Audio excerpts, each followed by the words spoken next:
couple of rules for the audience. The first, we're going to ask everyone in this back, if you're in the back, please move forward and let's try to fill in the seats.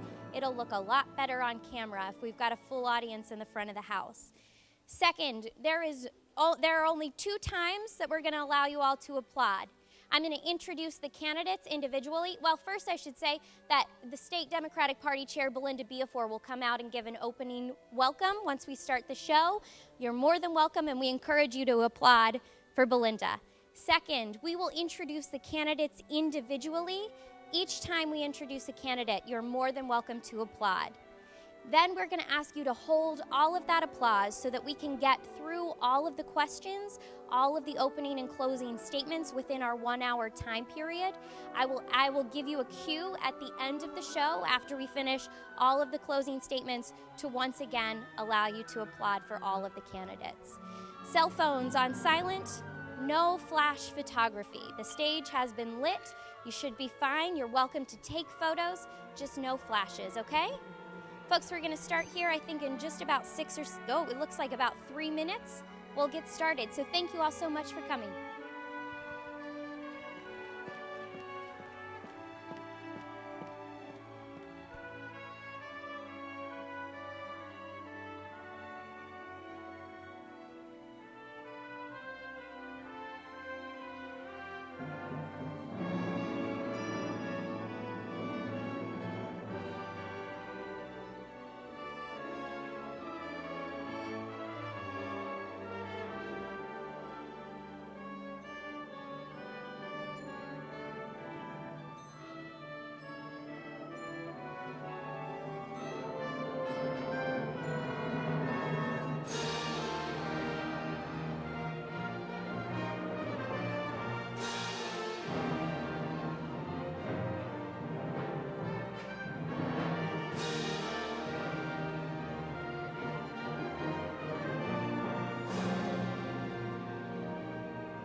From West Virginia Public Broadcasting.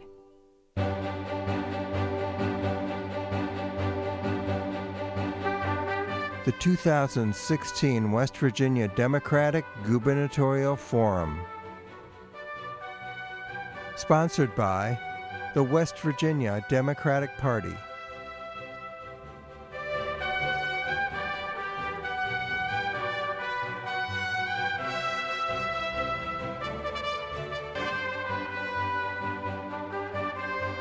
Welcome to the 2016 West Virginia Democratic Gubernatorial Forum, sponsored by the West Virginia Democratic Party.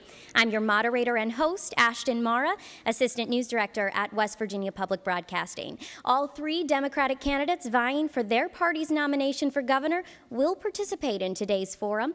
We'll introduce you to those candidates and explain the forum rules in just a moment. First, a welcome message from West Virginia Democratic Party Chair Belinda Biafor.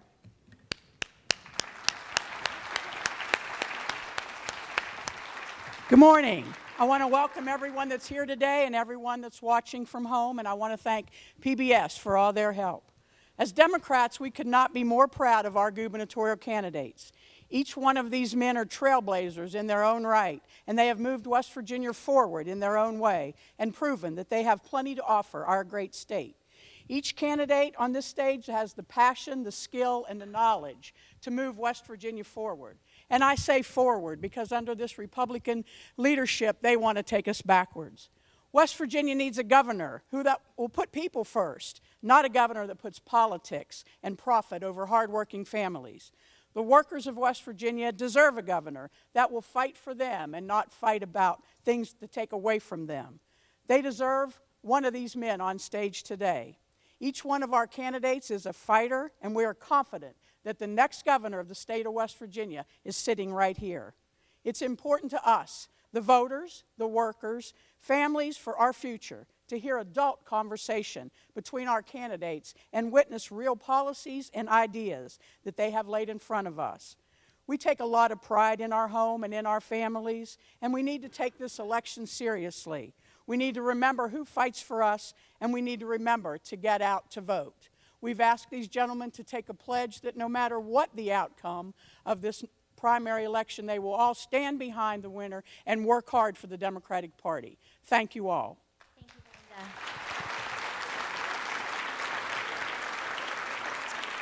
Belinda. And now let's meet our candidates. First, former U.S. Attorney Booth Goodwin.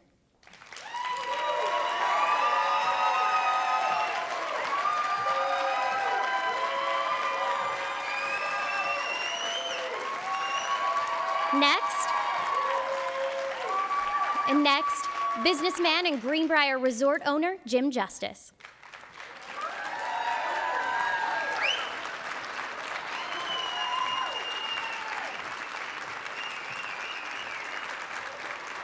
And finally, Senate Minority Leader Jeff Kessler.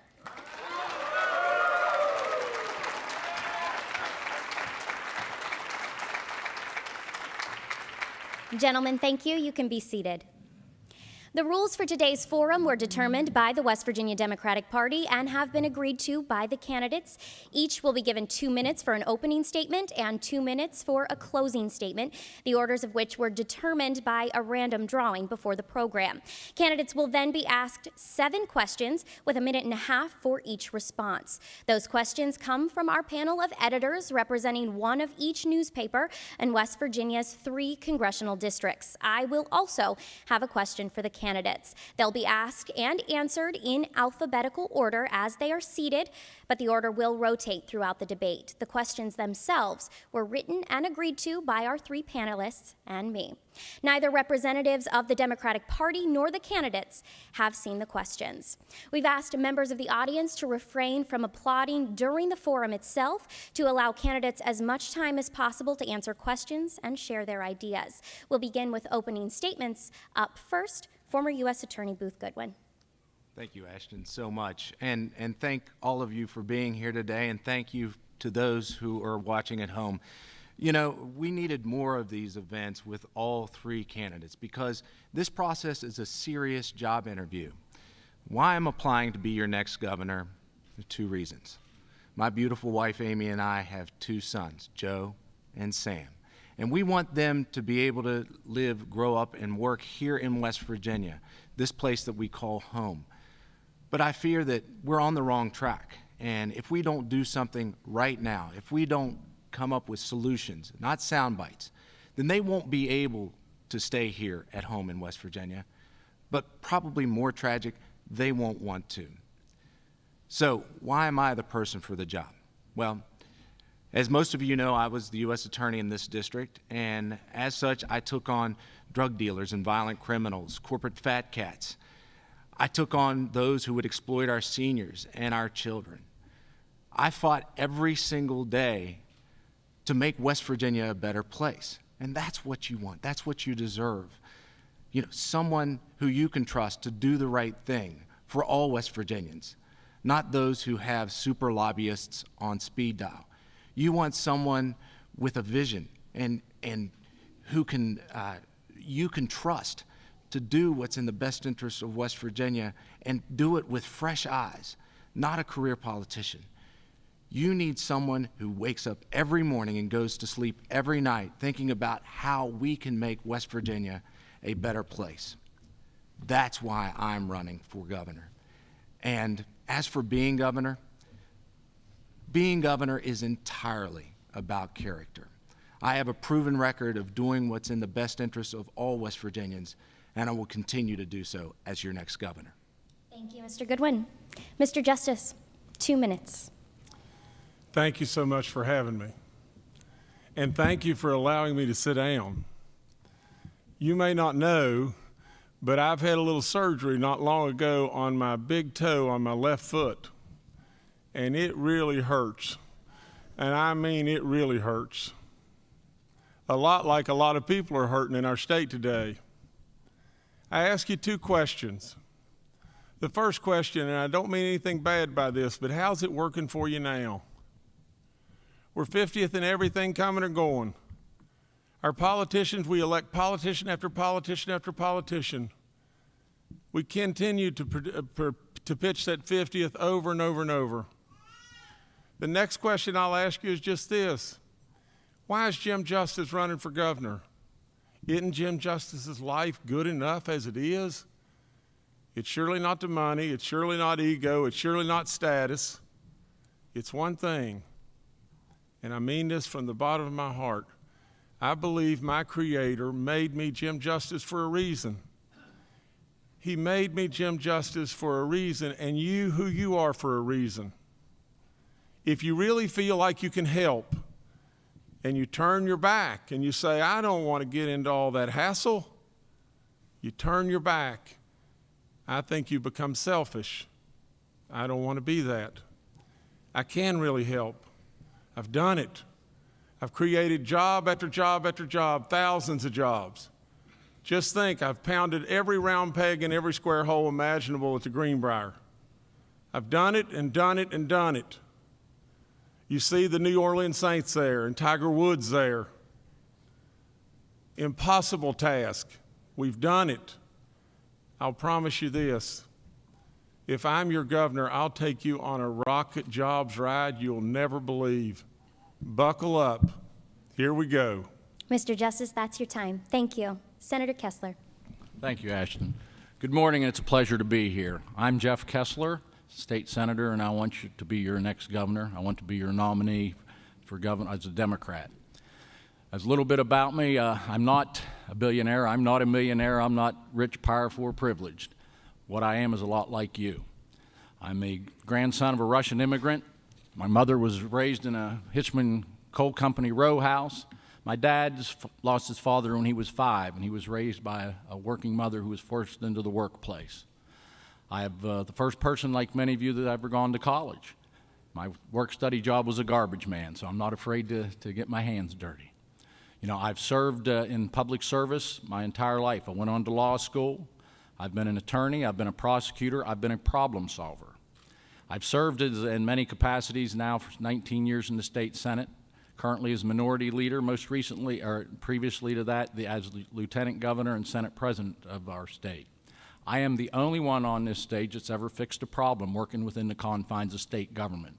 When there was a workers' compensation crisis in this state, I fixed it. When there was a medical malpractice crisis in this state, I fixed it. When there was a blasting problem in the southern coal fields, I fixed it. I'm the only one that's ever fixed a problem, and we've got big problems here in West Virginia today. I'm a Democrat from the day I turned 18. I'm a Democrat by conviction, not of convenience. I'm a Kennedy Democrat that was raised in that spirit that believes that all of us are do better when we include each other and create opportunities for all of us. My platform is simple, and you'll hear it as we go on here today. I don't believe that we can cut our way to prosperity. I intend to invest in people and invest in infrastructure, and that's how we will move our state forward. I look forward to the opportunity to share some ideas with you, and look forward to seeing you on the campaign trail as well. Thank you, Senator. We'll move on now to our first round of questions. The first comes from Rob Byers, co-editor of Charleston's Gazette-Mail. Gentlemen, legislative leaders and Governor Tomlin are working to negotiate a deal to balance the state budget and grapple with a projected deficit totaling hundreds of millions of dollars. State revenue officials have repeatedly said West Virginia's budgetary problems will not be solved quickly, but the state will likely follow in the footsteps of other energy-producing states that have faced recent economic struggles. If you should become the next governor of West Virginia, you will likely inherit these long-term budgetary issues. What specific solutions, in terms of cuts or revenue increases, would you support to stabilize West Virginia's budget into the future? Mr. Goodwin, we'll begin with you. Thank you, Ashton. Thank you, Rob.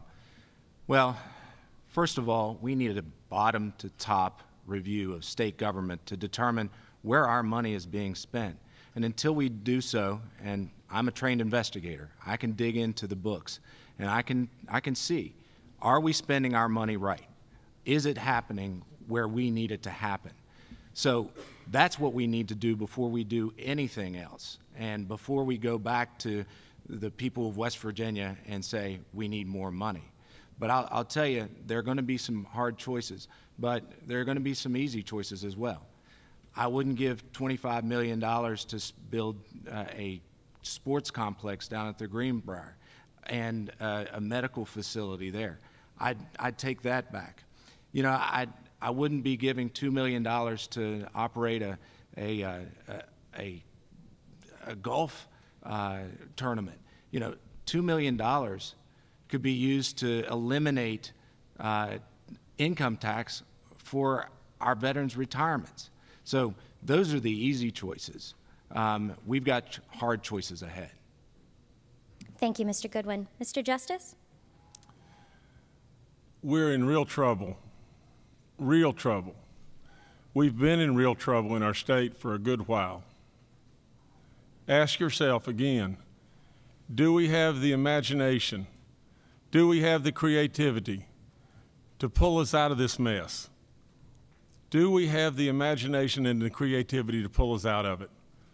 It's going to take somebody that's done it, somebody that knows how to create jobs. Booth says, I'll take back the $25 million or whatever that was spent on the sports complex. I spent the money on the sports complex. It was my money.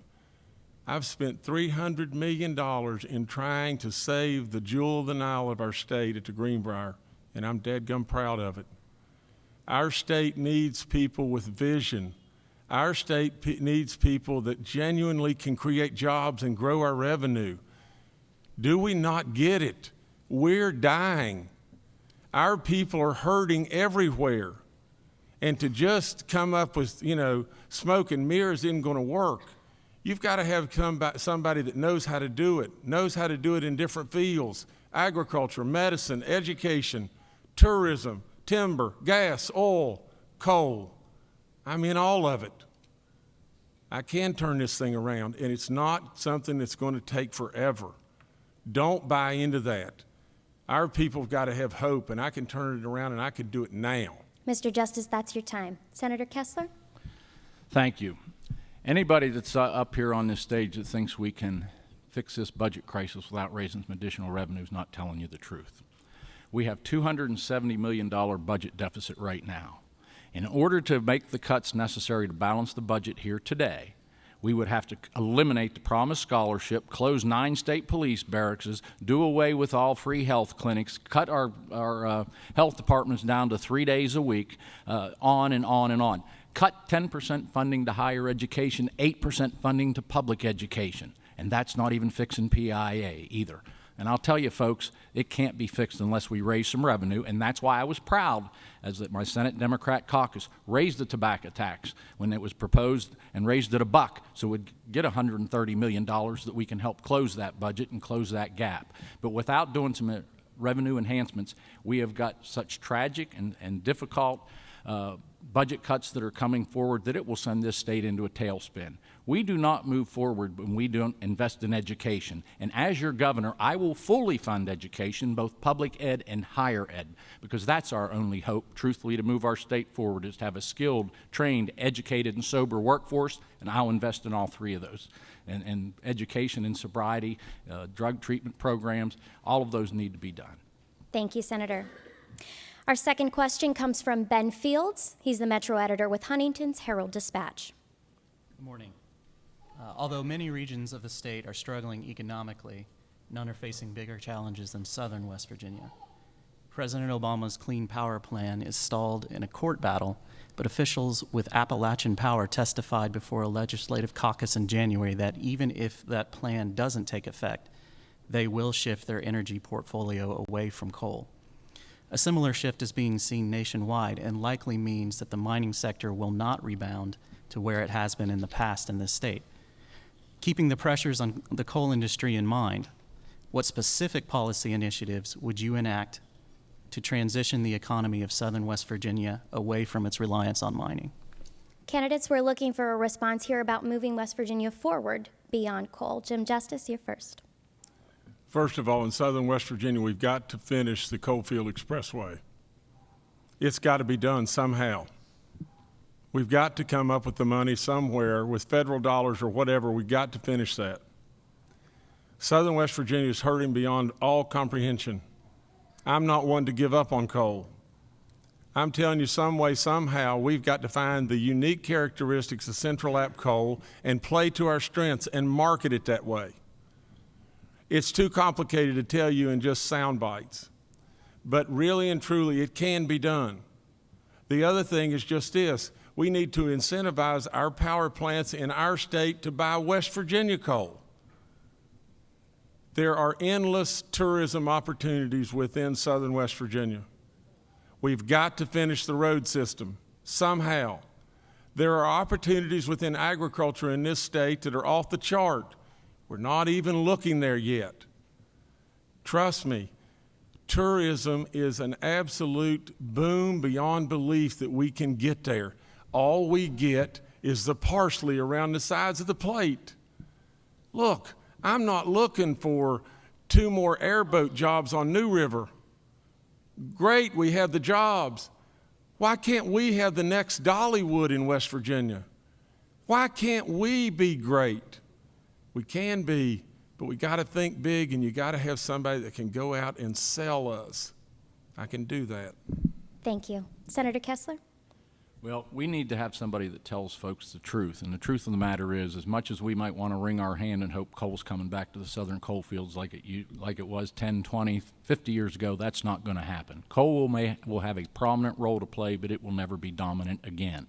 And that's why in my last year as Senate President, I started the SCORE initiative, an initiative of southern coal fields organizing to revitalize our communities, where I held public forums in Logan and down in Oak Hill and in Princeton and in Beckley, so we could start that conversation with community leaders on how we transition our economy away from coal, because it's going to happen whether we like it or not. So we need to be realistic with that. I will, as your governor, fully embrace the President's Power Plus plan, where they're going to put millions, if not billions of dollars into retraining our workers and our workforce, so that we can go out and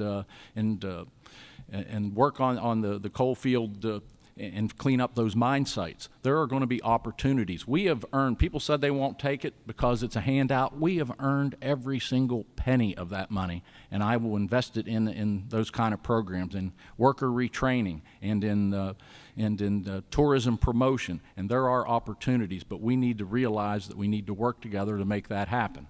And as your governor, I pledge that I will. Thank you, Senator. Mr. Goodwin. We need to take care of our miners. You know, they have worked hard for generations powering America. We need to take care of them, and we owe it to them. We need a sort of GI Bill for miners to get the education and the training that they've always deserved. You know, the federal government does need to step up because West Virginia has been a big part of the reason why we are the greatest country on earth. And our miners deserve everything that we can get to them. And we can put them to work immediately, rebuilding our roads, our bridges, our public buildings, and our communities as a whole. We need a new civilian conservation corps putting our miners back to work for West Virginians by West Virginians. Thank you. Our third question comes from Matt Harvey. He's the assistant managing editor with Clarksburg's Exponent Telegram. Matt? Shifting from the southern coal fields to the northern gas fields, the natural gas industry is also experiencing layoffs due to the steep decline in gas prices. A glut of global energy has led to some of the lowest natural gas prices the nation has seen in decades. Should the price rebound, leading to more growth and more drilling in the Marcellus and Utica shale regions, how do you, as a leader of this state, ensure that the region can turn drilling activity into long-lasting, stable jobs for the future? Senator Kessler. Thank you. First thing I'll do, and I saw that the Marcellus opportunity was happening several years ago, and that's why I initiated and passed the West Virginia Future Fund, which is a mineral trust fund where we will take a portion of the severance tax and put it in a fund that will help to diversify our economy, rebuild our communities, provide tax relief, and build infrastructure in our state. I remind folks that, you know, West Virginia has probably created more coal or dug more coal than any other state in the union, but we're the poorest state in the union. And I'm reminded that had we just taken 1% of our coal severance tax in 1975 and put it in the bank in a mineral trust fund, today we would have $8 billion that will earn interest perpetually, forever, that we would be able to draw down at 10% interest, $800 million a year that would fund education, would fund the services to create opportunities, to build schools, et cetera, et cetera. We can't let this opportunity this time get away from us. I don't want 50 years from now when our gas is gone to be as broke today as when our coal is gone. We have got to save a portion of that money. We also need to make sure that we put a value-added tax on the ethane that's being used to create a cracker facility that could revitalize our entire petrochemical industry and create real good, well-paying jobs here in West Virginia. Thank you, Senator. Mr. Goodwin? We do need to capitalize on this incredible find that we have in natural gas. We have a much different outlook with natural gas. You know, we have abundant amounts, and what that can do is provide us abundant opportunity. We need to attract the industries necessary to use that natural gas because we've got plenty of it. We need folks to demand it. I think that we need to convert our entire state fleet to natural gas. We need to find new avenues for using this natural gas. So I think as governor, I would do everything in my power to make sure that the natural gas industry is vibrant and grows into the future. Thank you. Mr. Justice? Well, first of all, I'd like to say this. Our good senator beside me basically is throwing up the white flag on coal. About every comment that he makes towards coal is a white flag. I don't believe we ought to quit on our miners. The other thing is, I could not understand what Booth just said. I'm the kind of guy that's doing this. I would tell you, if you asked me how many cows are in the field, I would count the cows.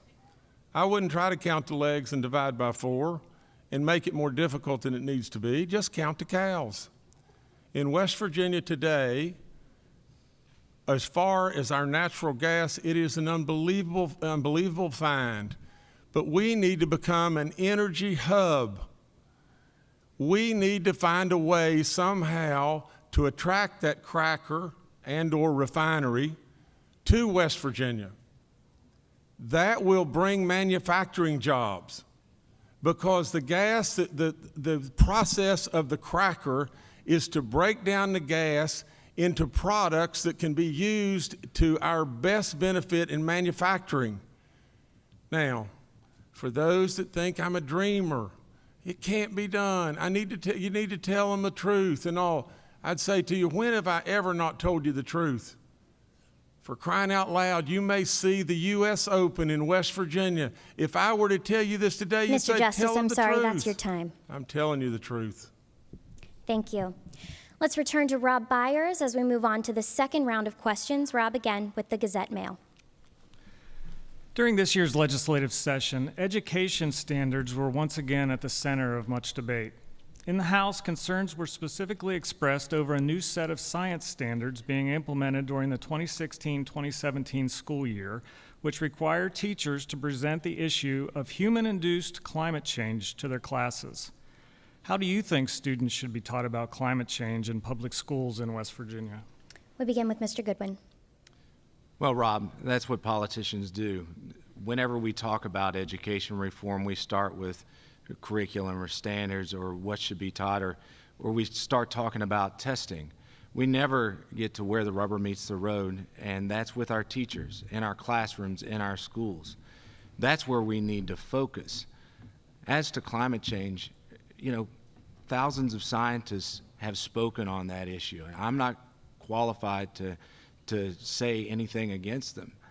But what I can say is that our teachers need the respect and they need the resources necessary to help our kids learn how to learn, to help our kids engage in a good give and take. That's what they need to do. That's what they need to know. And filling our kids with content isn't going to do it. Giving our teachers what they need, that's what we need to do. Thank you. Mr. Justice? I have no problem with a productive debate on any subject, whatever it may be. But let me tell you this. In the 1990s, I was on the Board of Education in Raleigh County. I told them this at that time. Surely I wasn't seeking an office like I am today. I said, why can't we build an education mecca in Raleigh County? Why can't we build an education mecca in West Virginia? Why are our teachers, we can't even fill all of our teaching jobs because really and truly, no one hardly wants to come here and teach because of the pay we pay them. We look at education exactly wrong. Education needs to be looked at as an economic driver. Education needs to be looked at in ways of opportunity for us within our state. We've got to change the perception of who we are. Now just listen to me on this. Education needs to be the centerpiece of our entire economy. It needs to be our driver. And everybody says, well, where are we going to come up with the money? And you know what I do? I find a way. I don't just dive in the ditch. I find a way. Now, we can do this. We've got all kinds of issues within education that are opportunity. Let's get with it. Thank you, Mr. Justice. Senator Kessler. Well, I do believe that climate change is real, and I don't think the world is flat. And we need to come to that realization as a state as well and do whatever we can to make sure that our environment is clean and sound. But for education, that is important. It is our only hope, and it troubles me greatly when I see that for the last several years we've cut funding to higher education by over 20%. What does that do? That drives up the tuition, and then it makes it more difficult for our children to go to school. This in a state that has the lowest post-high school attainment levels in the country. That's why I've proposed taking $10 or $12 million from the tobacco tax that we passed and put it into a free or assisted community college program so that every young kid that graduates high school has an opportunity to go to an apprenticeship program to learn a skill, a trade, something that they can carry with them to get a certificate behind their name that says it works. and also to make people get an associate's degree perhaps, so that then they move up to a 4-year degree. That's how you build your workforce, through building your education and skills of your young people, and that's what I'm committed to doing. They did it in Tennessee with Tennessee's Promise. It's worked very well. Within 5 years, I think they nearly have halved their lack of college attainment levels and high school, post-high school attainment levels. And that's how you build your workforce. Thank you, Investing Senator. in your people. Our next question comes from Ben Fields with the Herald-Dispatch. Cabell County is known for having some of the highest rates of substance abuse and overdose deaths in West Virginia. Last year, more than 900 drug-related overdoses were reported in Cabell County. 70 of those were fatal. Cabell County is not alone in the battle, though, as legislative leaders from across the state have pushed for new methods of dealing with the epidemic. But in 2015, the West Virginia Behavioral Health Providers Association reported that of the 60,000 West Virginians in need of substance abuse treatment, only 15,000 were able to find placement in such a program. How would you, as governor, ensure West Virginians have access to the treatment they need with the fiscal difficulties the state is facing? Mr. Justice, the question comes to you first. I'd like to say one other thing, and that's just this. Mr. Goodwin talks about his prosecution of drug issues and is actually very boastful of that. Mr. Justice, the question is about facing substance abuse in West Virginia. Can we ask you to answer the question, please? You can. But it is important to say this.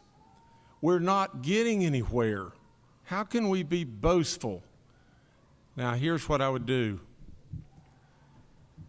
Drug abuse, drug addiction does not need to be looked at as a crime. It's an illness. We've got to have more treatment centers. We've got to take care of people. We've got to get people back on their feet somehow. There's a couple, 2 or 3 within our state today. Our people are suffering beyond belief, and why do they turn to drugs? I'll tell you why. They turn to drugs out of hopelessness. When our jobs go punk, there is no jobs. There is no hope. That's why people are turning to drugs.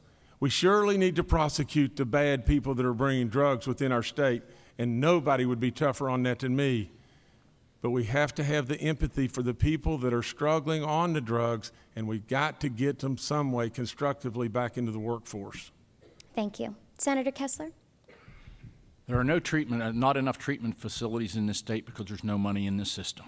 We need to put more money in it, and I pledge to do that as your governor by dedicating a portion of the tobacco tax or an alcohol tax to additional substance abuse treatment programs. And the reason I say that, I have seen firsthand, drug abuse, it is an equal opportunity destroyer. My oldest son got hooked on painkillers. But I'm happy to say that he is now in the federal drug court program. He's 15 months clean, and he's now helping to serve as on his path to not only recovery, but serving as a coach for other young people that need help. I've told people before, I cannot and will not ever give up on my own kids, so I cannot give up on any other child or any other person in this state that wants and needs access to substance abuse treatment and recovery programs. So I will fund it. That's how you build them. I had to send my son to Columbus. There was nowhere in West Virginia I could send him in the Wheeling area. Nowhere. And that's because there's no money. If you put $10 million in it, most of those kids would be eligible for a 4-to-1, 3-to-1 Medicaid match. You got $40 million in the system, and we will have trained, skilled substance abuse counselors in every community in the state and every region. That's what we need. We can't give up on our children. We need to make them productive, and as your governor, I pledge to you that I will. Mr. Goodwin. Listen, I put drug dealers in jail. I didn't put drug addicts in jail. Listen, we've got to fix both the supply side of the issue and the demand side. I tackled the supply side as U.S. Attorney, and I worked very, very hard on the demand side as well, trying to do whatever that we could to reduce addicts' dependence on these terrible, terrible drugs. People say, how are we going to pay for it? Well, we're already paying for it. Easily 80 to 90% of our property crimes tied directly back to substance abuse. easily the same amount of our domestic violence and our child neglect tied directly back to that. We can't afford to fail on this. We have got to get our people off of these drugs, and we've got to do it now. And we do have to fund it, but there's money in the system to do it. Thank you. We'll move on to our next question, back to Matt Harvey with the Exponent Telegram. North Central West Virginia is known for its high technology corridor, which is anchored by the FBI's Criminal Justice Information Services Division and the National Biometrics Center in Bridgeport. The jobs, however, exist in a region of the state where high-speed internet access is more readily available than most. This session, lawmakers debated several bills that came down to one basic question. Should state government get involved in expanding access to broadband for rural West Virginians, or should expansion be left to the private sector? Where do you stand on the issue? I believe the question comes to you, Senator Kessler, first. Thank you, Ashton. I believe, like you, that our only opportunity to be successful is for our state to invest in infrastructure. That includes not only roads, bridges, but most particularly broadband. Yes, the private market isn't doing it fast enough, doesn't want to do it because there's no money in getting that last mile out to everybody's home. We need to do it through the issuance of bonds and state investment. I believe government's role many times is to spur investment into creating services and an infrastructure that will benefit us all. And I believe that by issuing some bonds that we can actually get that done so that every area of this state has access to high-speed quality internet.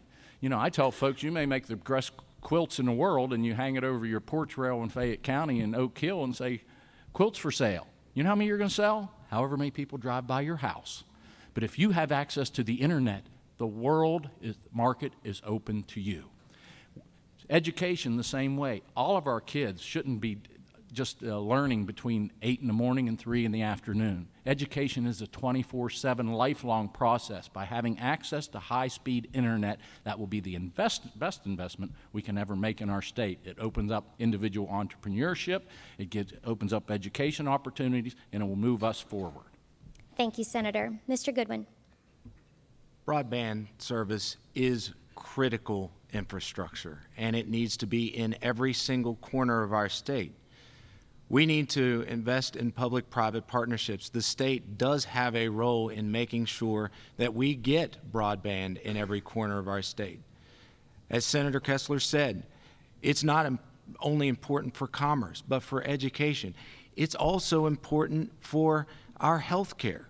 We can do amazing things with a quality, true broadband infrastructure. We've got to make that happen. And the state has a very critical role to play in that very thing. So I would very much support the state being engaged in expanding broadband throughout our great state. Thank you. Mr. Justice. I think there's one thing here that for sure we'll all agree on, and that's that we have to have broadband in our state. A lot of people talk about middle mile, but I would talk to you about last mile. Because middle mile's great, but last mile means it comes to each and every one of us. That's what we have to have. Now, the funding is difficult.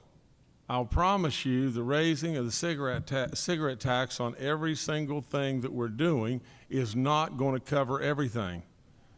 It's going to come back to this. You've got to be able to grow revenue. The only way we're really going to grow revenue without just taxing, and getting in your pockets and hurting you more is grow jobs. There's no other way. Last mile broadband we need 3 words. High-speed connectivity. High-speed connectivity is what we need. And why don't we have it in West Virginia? You're within the striking distance of 2/3 of the population of this country. We have got to have it, and all 3 of us absolutely readily agree with that. Thank you. Candidates, your final question. Each of the three candidates sitting on this stage has faced attacks during this primary season from their opponents, attacks that will likely continue into the general election season. This question focuses on your viability as a candidate during the general election. Mr. Goodwin, we go to you first. Criticisms from the Republican Party are likely to focus on your appointment as U.S. Attorney by President Obama, a widely unpopular figure in the state. If you should become the Democratic nominee for governor, how would you respond to these attacks from the Republican candidate? Well, I was incredibly proud to have been appointed the United States Attorney for the Southern District, and I served, I believe, admirably in that role for 5.5 years. Before that, I wasn't a politician. I was a prosecutor, and I've always been a prosecutor. And I believe that people will look past that. I mean, for goodness sakes, President Obama is not going to be in the White House when I take office as governor. We need to move past partisanship, and we need to move West Virginia forward. Thank you. Mr. Justice, your campaign has been attacked after continual news stories of back taxes and environmental fees owed. Should the Cole campaign come after you with the same kinds of attacks, how would you respond during the general election? Well, I'll promise you this. Jim Justice will make mistakes. Jim Justice did not take an easy way out. Jim Justice has never bankrupted any company. It would have been an easy way. Just shut the doors. Let everybody get stuck. I didn't do it. I promise you that every single obligation that I ever have will be fulfilled. Now, here's the thing. You need someone that's going to run for this office and ask yourself just this. Why am I running? What do I want? I want nothing for me. Nothing. I want nothing other than just this. I love you. I love West Virginia. I've said it forever. You've seen me on the golf channel and wherever for years. Nobody loves West Virginia more than me. You need someone that is doing it for the right reason, someone that knows a lot of stuff, knows about agriculture and, tourism and education and on and on and on. I'm a teacher. Do you know I've got my teaching degree? I'm a teacher. The other thing I would tell you is this, and this would be the last thing, is at the end of the rainbow, we can do this. We've got to grow revenue, but we got to have jobs. We got to have jobs. Thank you, Mr. Justice. Senator Kessler, you've been consistent today. You are often the first to say that West Virginia needs to increase taxes to solve its budgetary problems. And you've also made statements some say are critical of the coal industry. Both of those stands are often unpopular with some West Virginia voters. How would you respond if the coal campaign targets you over these two issues? I intend to tell people the truth and show them the way. I think the people of the state are looking for leadership to show them how we get out of this mess. I've always been of the notion that leaders lead. You need to tell people the truth. You have to identify problems and fix them. And I can tell you this, they can come after me. But I will tell you, I have sat down in Charleston for the last 2 years with them in control. It has been an awful attack on people, on families, on teachers, on workers, on labor, on unions, on everybody that didn't have a last name named Inc. And that will stop under my administration. I will make sure that the people of this state know that the Republican agenda is radical, reckless, and wrong for the people. The attacks on working men and women. I have fought back my entire life against those kind of things and stood up for you. West Virginia is not for sale. West Virginia is not for sale to out-of-state interests from ALEC or other folks that come in here to try to take our state over and make it better for them and worse for you. What I pledge to do is that I will make sure that every individual gets out to vote. And I have seen others organized now and energized and mobilized to get out, to throw them out to vote on Election Day. I'm a Democrat. I'm proud to be a Democrat. And I will be realistic with coal. I've said it before. Coal will have a prominent, but it will never be dominant again in this state. And that's the truth. Thank you, Senator. Because our candidates have done so well with keeping to time today, we're going to allow them to increase their closing statement to 2.5 minutes instead of the 2 that we told you before the broadcast. Again, the order of these remarks was determined by a random drawing before the forum, so we begin with Mr. Booth Goodwin. Thank you all so much for being a part of this. We really needed to do this, and thank you to the members of the media who have worked so hard and put together the questions that we needed here today. One thing that we didn't hear about, and one thing that I do think that we need to talk about, for instance, there is 4,000 foster kids here in West Virginia, and there aren't nearly enough foster families to take them in.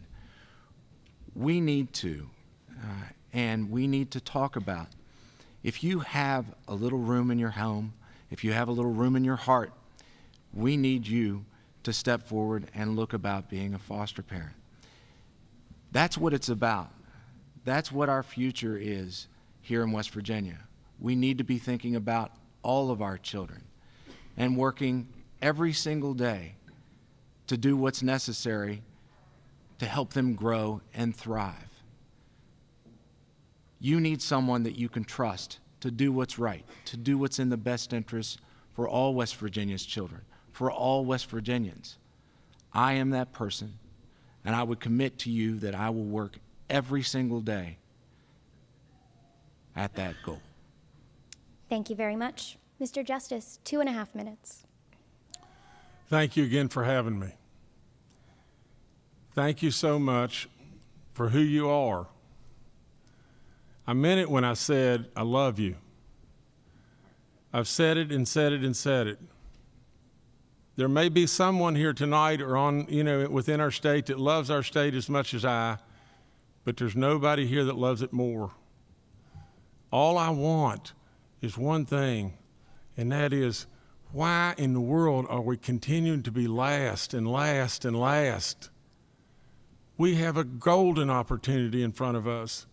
We have a team that can play and compete with anyone. I'd ask you one more thing. Close your eyes. Close your eyes and just imagine. Imagine a place that abounded in natural resources beyond belief: coal, oil, gas, timber. Imagine a place that was located within 600 miles of 2/3 of the population of this country. Imagine a place that had 4 of the most beautiful seasons on the planet. And imagine this: the biggest resource we have is you, our people that are craftsmen, our people that are good, faith-based, good people, family, hard-working people. And then open your eyes and just imagine that's West Virginia. How can we be last? How could we keep electing politicians over and over and over? I'm a marketer. We have to change our image. I'm a job creator. I'm not a politician. I've done it.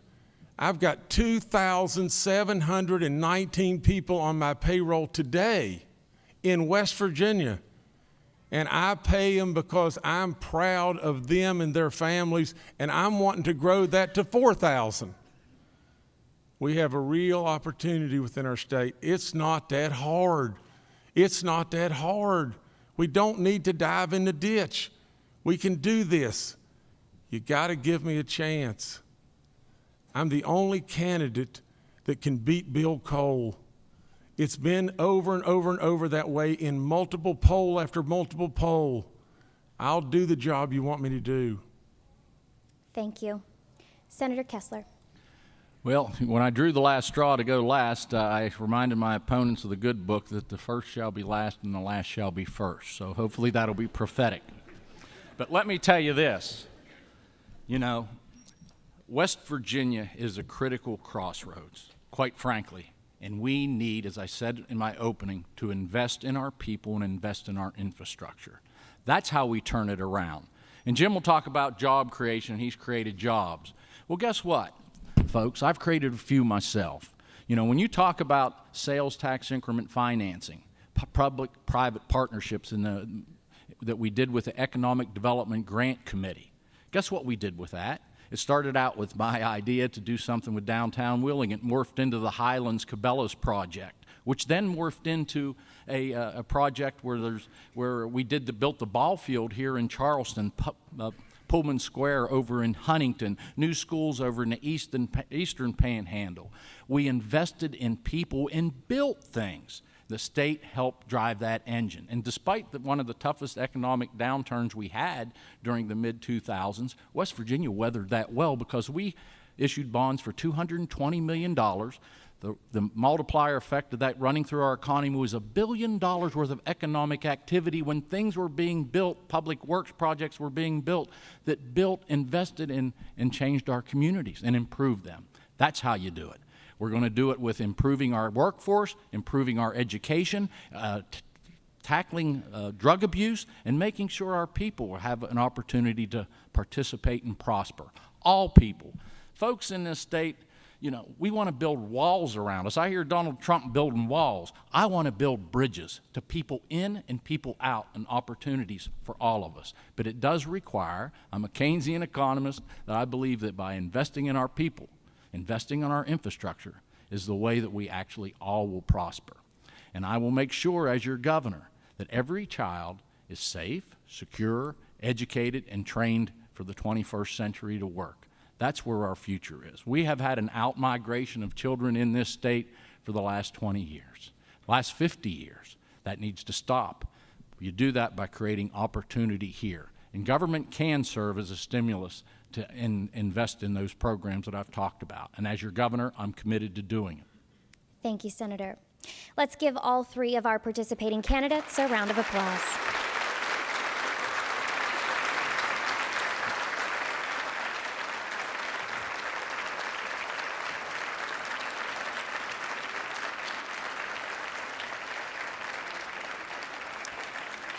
In the second hour of our program, we'll be joined by a panel of editors representing newspapers across West Virginia who will discuss how the candidates' views and stances will affect their region.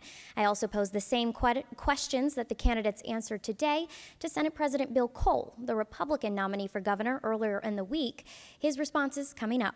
If your broadcaster is not carrying the second hour of our program, you can watch it on West Virginia Public Broadcasting or live on our website, wvpublic.org. For those of you not joining us for the second hour, a reminder that the deadline to register to vote in West Virginia's primary is April 19th.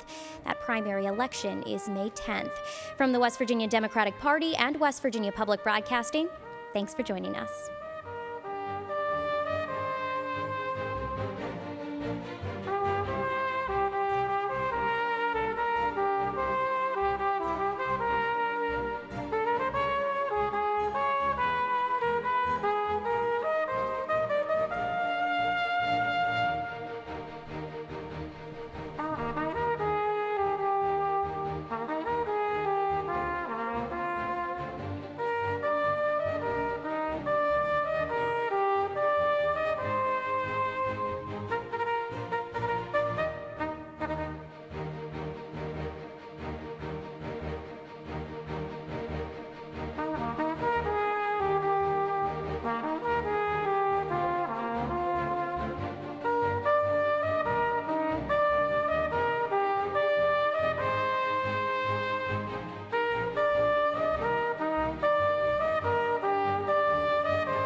The clock is ticking. Are you election ready? If you are a U.S. citizen, a West Virginia resident, and age qualified, you can vote in the West Virginia primary on May 10th. But you must be registered to vote by April 19th. Visit the West Virginia Secretary of State's website for county clerk information or to register online. Get election ready. Get registered. Go vote.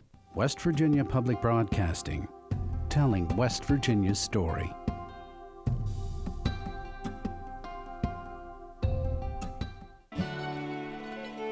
We had an opportunity to move to West Virginia, and we fell in love with the place. I was in banking, and Mike was in auto parts, and I decided to retire and try something else. We just like making baskets. We get to work together. We get to stay home and run our business from here, and we can make just about anything for any purpose. We've shipped baskets just about everywhere. We try to put natural items into them when we can. Some people want the traditional one color basket, but other people want the colors in there. People seem to really enjoy the colors in baskets. We have a saying with our baskets, it's one at a time, one of a kind. We're always looking for something new, something else to make it where we have more things to offer people. I made a basket that's a table. We make a hearth basket. It makes a great magazine basket. We plan on staying in West Virginia because we do love it here. You can go outside and breathe fresh air here, and the people are good, and we're just crazy about making baskets, I guess. Make the most of your West Virginia Public Broadcasting member card with the new mobile app for iPhone and Android. Simply choose us from the list of stations to locate participating merchants. Now you can find out where you can save no matter where you are.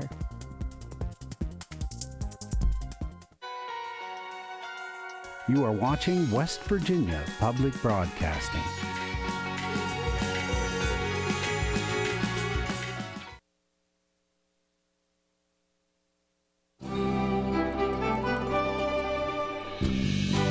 From West Virginia Public Broadcasting.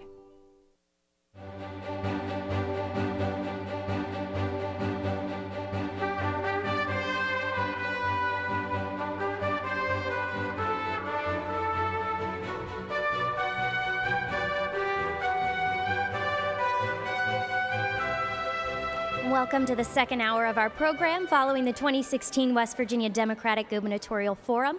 I'm Ashton Mara. In the first hour, all three Democratic candidates for governor shared their views and opinions on some of the biggest issues facing our state.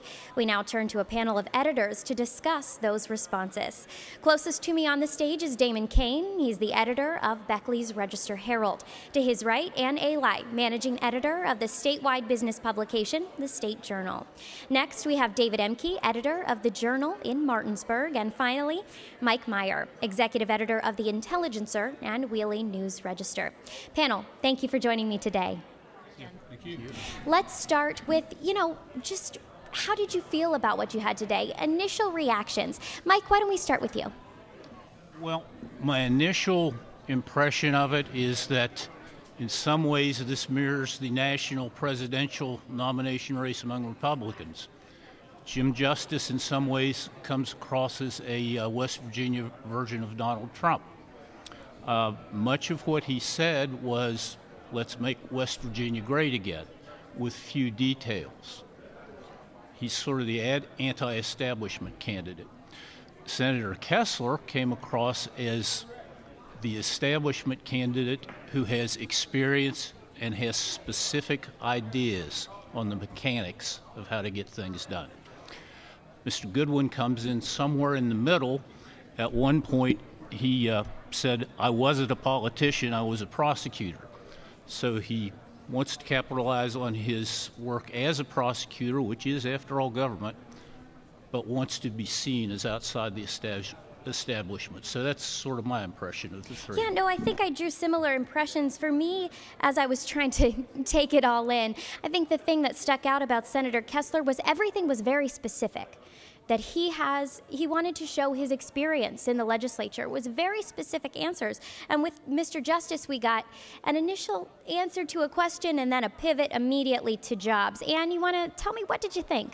Well, I thought that, number one, this was great to have all three of them together because, and it's been pointed out in many different places before, that we've heard from each of them, but to actually hear all three men answer the same question gives you a great perspective as to how they feel about this specific thing, because you're right, they can very easily pivot and turn to something else. But to hear them one right after the other, all trying to or asked to address the same issue was, I think, very telling. And like you, I heard a lot of specifics. You heard numbers, you heard programs from Senator Jeff Kessler.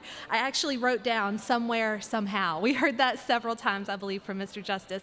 And like Mike Meyer pointed out, Booth Goodwin is sort of somewhere there in the middle. He had a few specifics, maybe not as many as Senator Kessler, but he seemed a little more solid in his program's responses than Jim Justice.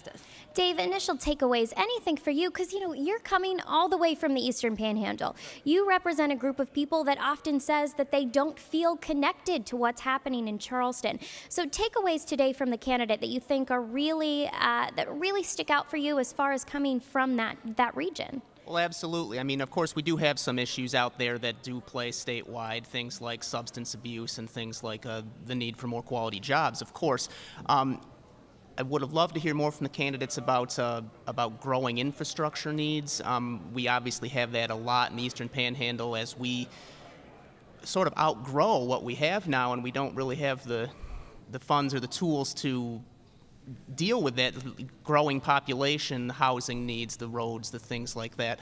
I did like a lot of what I heard about how they plan to tackle the substance abuse problem. Treatment center, of course, is a major need in our area and in all areas across the state, of course. So there were some things that were really good to hear, but then, like I said, elsewhere, you don't hear Martinsburg mentioned.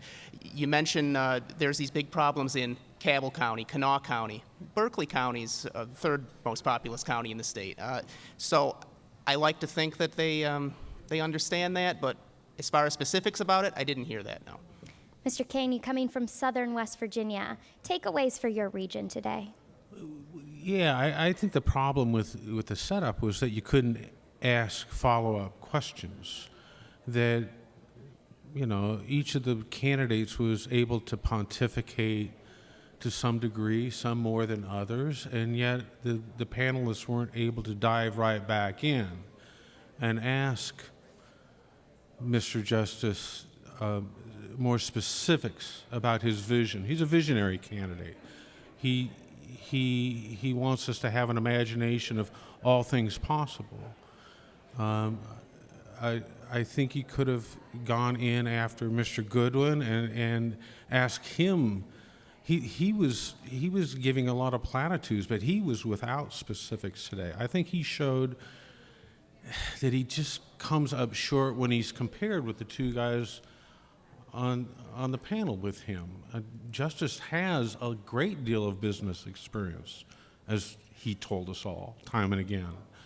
I think Mr. Kessler has great experience in getting things done. He knows where the money is. He doesn't have to do a study to find out where the money's going. He knows. But I think the most interesting contrast was between Justice and Kessler, because they both know that things have to be addressed here with money, but Jim Justice says you can't tax your way out of this.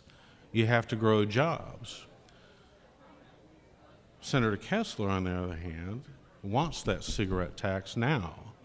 And there is that very immediate concern with the $270 million budget hole for 2017 that has to get fixed before July 1. Well, you can't grow jobs fast enough to fill that hole. Where does the revenue come, or do you start cutting? So that's my takeaway on this. Yeah, Mr. Kane, I'm going to ask you to continue because you participated in a forum in Beckley earlier this week, and I know there were several candidates there, but all three of these candidates were there as well. They were. Do you notice any differences, similarities? Can you make a comparison for us between what you saw today and how you saw those candidates in Beckley earlier this week? No, there really wasn't a difference. I think each of these guys is true to who they are. I think what you see is what you get. And I think they're all strong candidates. I think they're all smart guys.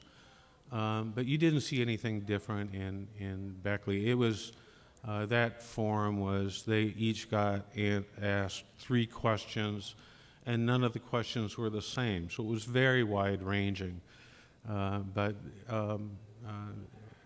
they touted who they were, and it was the very same thing that we heard today.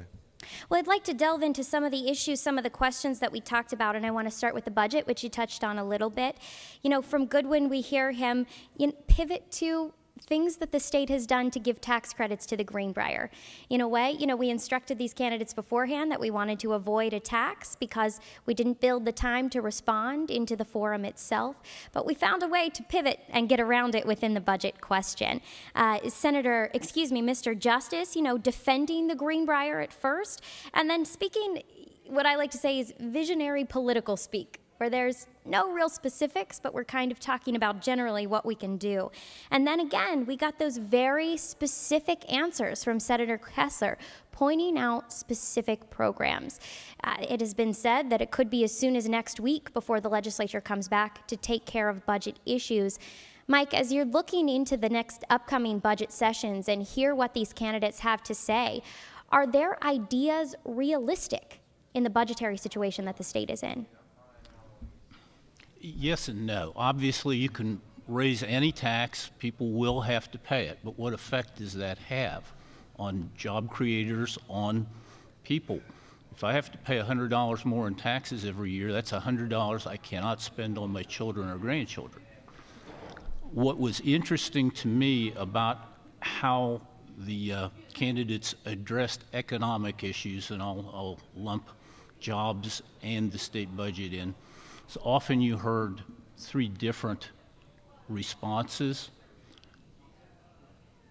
Almost always, Senator Kessler emphasized that he believes we have to increase taxes. Mr. Justice said we have to grow revenue, but no one ever gave any specifics of how we create new jobs in West Virginia. And that is going to be a key issue. We have 19 counties in this state with over 10% unemployment. We have one county, Calhoun, at 17.3%. That's what people are thinking about right now, and they want someone to tell them that it will get better and how it's going to get better. And I don't think we heard anything, any details on that from any of the three today. David, you come from an area of the state where we actually are at least creating jobs in a way that the governor is quick to tout, with Procter & Gamble opening in the next year that they'll be opening that facility? Open next year, yes. Does the Eastern Panhandle, when it comes to jobs, does the Eastern Panhandle have that same feeling? I think, as some of the candidates pointed out, there seems to be a loss of hope in some parts of the state. Particularly, I think we can say that in southern West Virginia. Does the Eastern Panhandle feel the same when it comes to job growth? One of the issues about jobs that you see in Eastern Panhandle is more so about the quality of job that's available. And that's why you'll see a lot of people from our area going out of state for work, going down to Northern Virginia, going to the D.C. suburbs of Maryland, elsewhere. So certainly what needs to be done there is to bring, Procter & Gamble is going to be great. Procter & Gamble is going to bring in hundreds, perhaps into the thousands of jobs to our area in the coming years. There needs to be some sort of emphasis put on finding out how we can find more of those types of businesses that can come not just to our area, but to West Virginia as a whole. We have a bit of advantage over some of the other parts of the state, proximity to D.C. being one, infrastructure as far as broadband and things like that being another, and flat land, of course. Procter & Gamble made that very clear. If we wanted to come to West Virginia, there was one place that had flat land. But there needs to be some sort of emphasis from whoever gets into this position, as well as from the legislature itself, as to going out and trying to reel in some more of those businesses, telling them what's great about West Virginia, the Eastern Panhandle in specific, for my readers' concerns, but of course the rest of the state as well, and trying to determine how we can find not just jobs, but careers, which is what Procter & Gamble says they're bringing to our area. Correct, yeah. And you come from a business publication. The State Journal is focused on business news in West Virginia. When it comes to what you heard from the candidates about the budget, about growing jobs, how do you think your readers are going to see that? That's a great question, Ashton. I do want to I had a thought. I always think when Mike is talking. I had a thought I wanted to touch on because, again, I feel like the candidates, and as you pointed out, they stuck to their messages pretty tightly. And I feel like Senator Kessler speaks openly about the need to raise taxes, and I think he's not afraid of that. I think that comes from his, as he pointed out, 19 years in the Senate. He was the Judiciary Chairman for a long time, but every lawmaker has to work on the budget, and I think he's just speaking from a place of knowledge and experience, and he's not afraid to scare everybody by saying we must raise taxes. And there are people out there who are petrified of that. You have so many lawmakers. That's why we're in the situation we are now. So many lawmakers are afraid to say that word, especially in this election year. And again, as we've pointed out, Jim Justice has that creativity that he wants us all to believe in. And he does point out that he has created so many jobs, but I get the feeling that not just my readers, all of our readers all over the state are going to sort of have that nagging doubt when they continue to see headlines about lawsuits and unpaid taxes and fines and things like that. It almost undermines his message, so I'm not sure how he is going to get above or ahead of that. And again, not a lot of specifics, so I don't know that my readers will be turned one way or the other after today's questions. You know, the thought that I had about job... Yeah, go ahead. No, he didn't talk in great specifics, but he did talk about creating an education hub in Beckley. Recognizing that West Virginia University Tech is going to locate there, that West Virginia University Beckley is going to be there soon.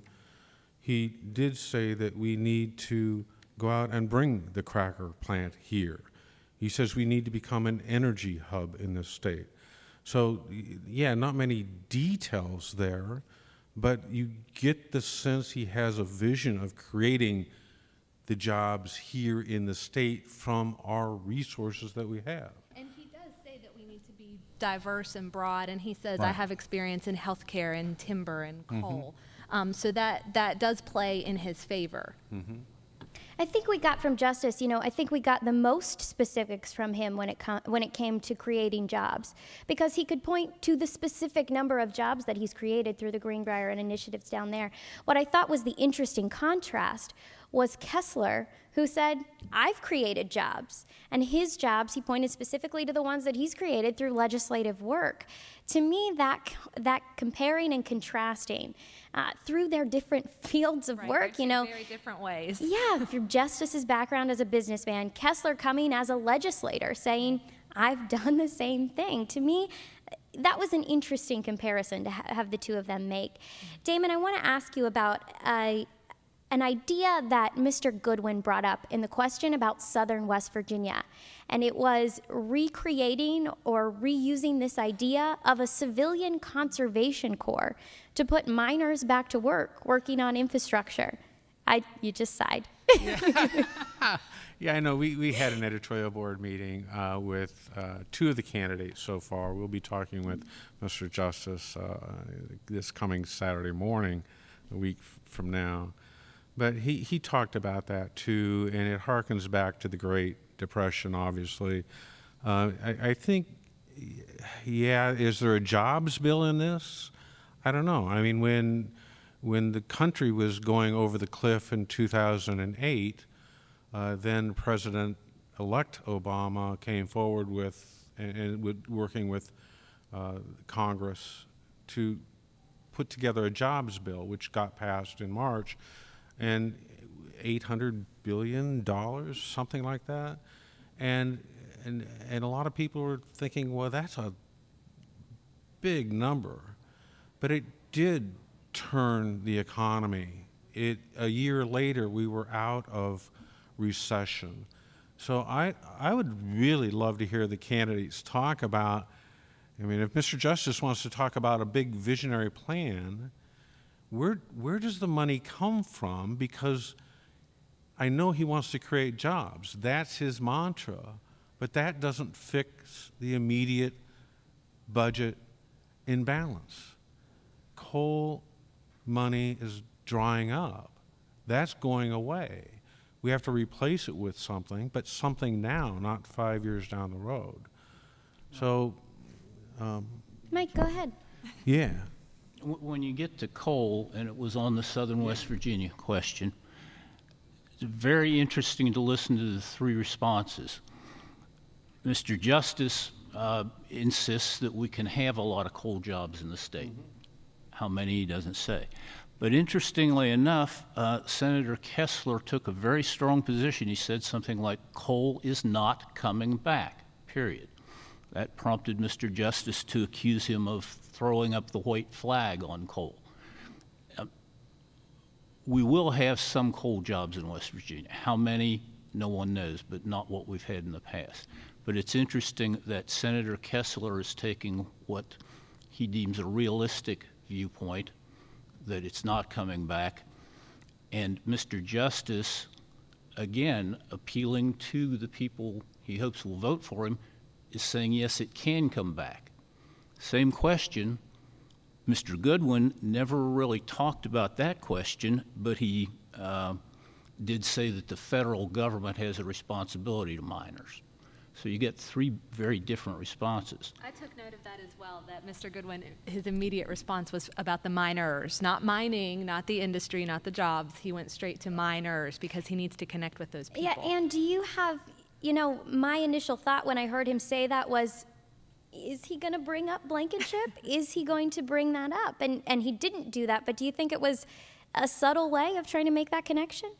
I did not think that, Ashton, but what stuck out to me was how I feel like they're all sort of they're staying in their boxes. And I feel like Booth Goodwin's, his approach is going to be to appeal to the regular guy, not that I'm a fancy lawyer, not that I live in an expensive neighborhood. I have a wife and a family, and I'm just like you, and I care about you miners. And I think that's why every commercial, he was the only one up here today who mentioned his wife and children. In every commercial, you see his wife, who is a state employee, who's prominent on her own, but you do see his family in every commercial. And so I feel like in almost all of their responses, everybody stayed in their little boxes. And to me, that was what that answer, and again, I wish I would have thought the way you thought, but I thought he's trying to connect with these average people, and that's what he needs to be doing.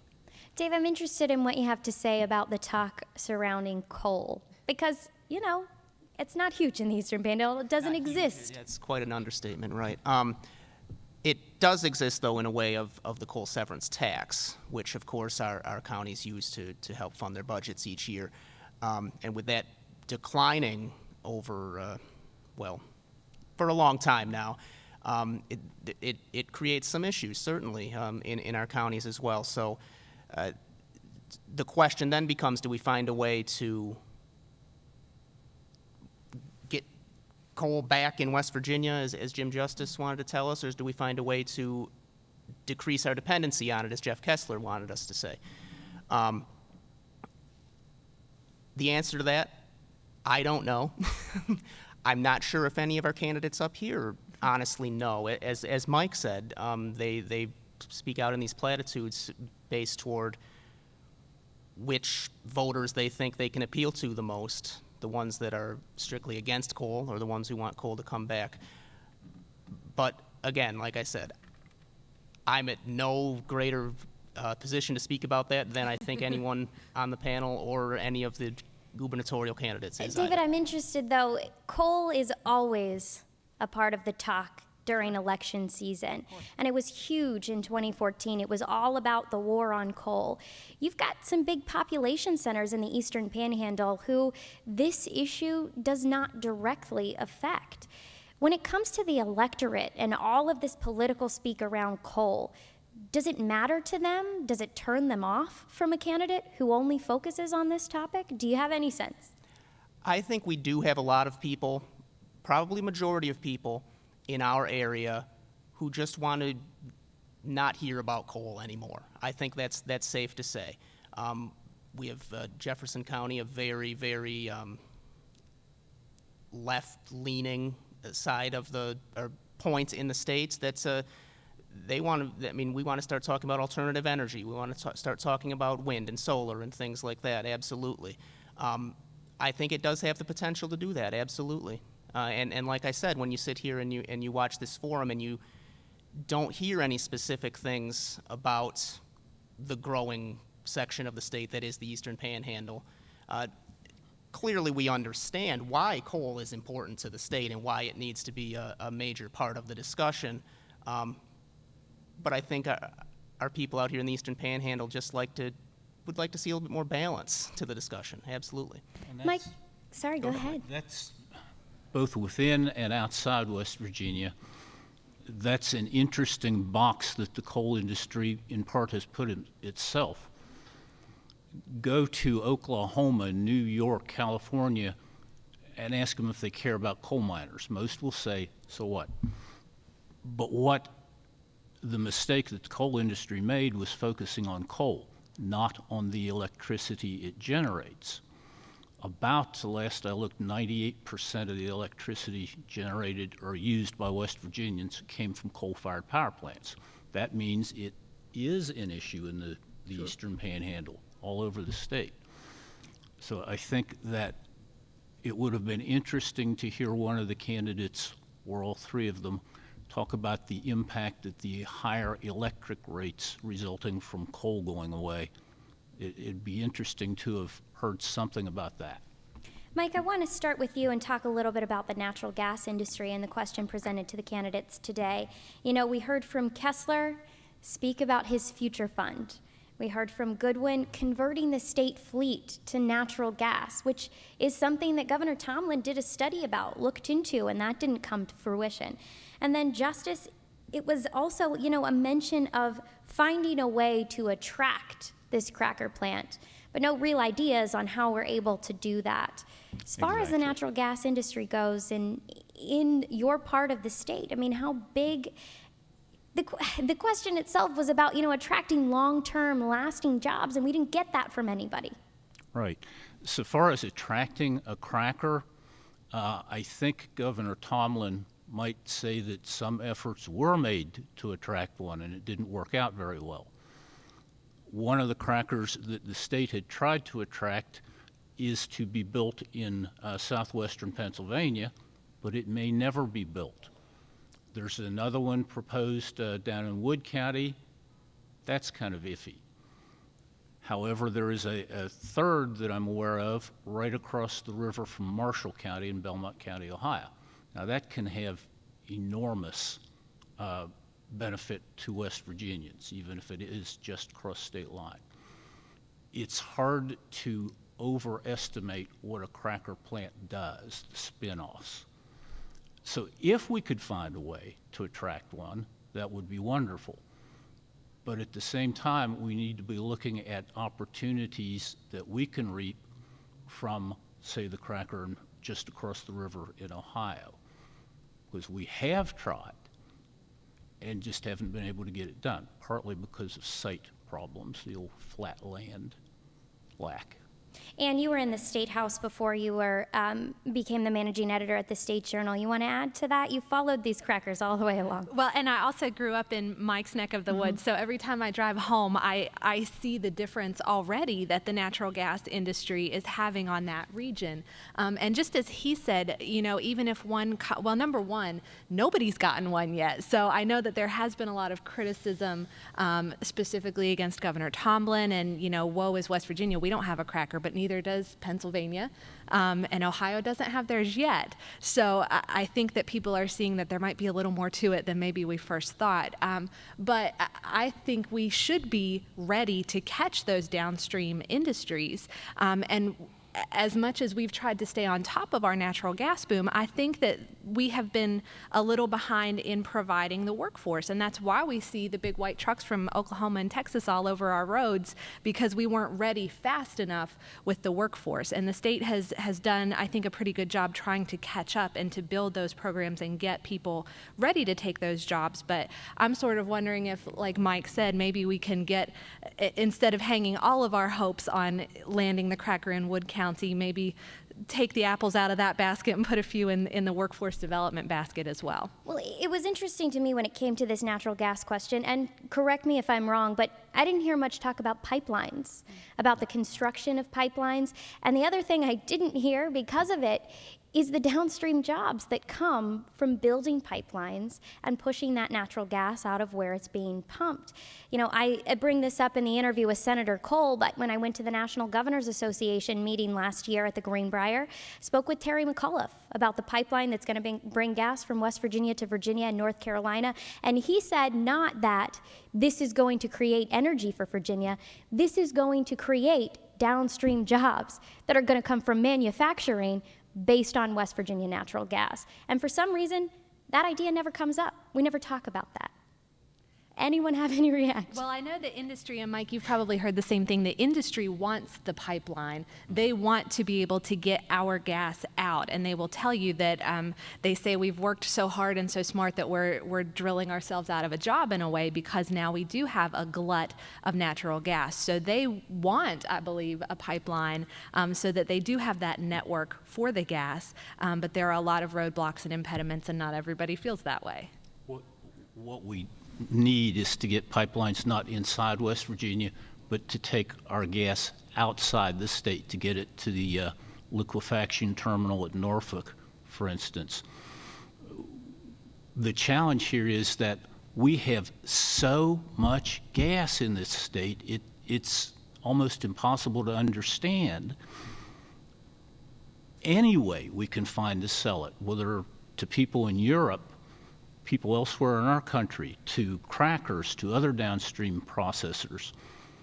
We have so much gas that we can satisfy any market at this point. So pipelines are part of the problem. Encouraging crackers and other sorts of plants is another part of the problem. But I'm not sure within the state, any state politician has the power to have much impact on that. Dave, I want to ask you a little bit about the question that was asked about climate change being taught in schools, because you represent an area of the state which has a couple of delegates in particular that are very much against Common Core. They've made that loud and clear, and these science standards are not technically Common Core, but they come in relation to those new education standards. What did you hear from the candidates today? I found it interesting that, with the exception again of Senator Kessler, both candidates kind of wanted to dance around that issue and not give you an actual answer to that.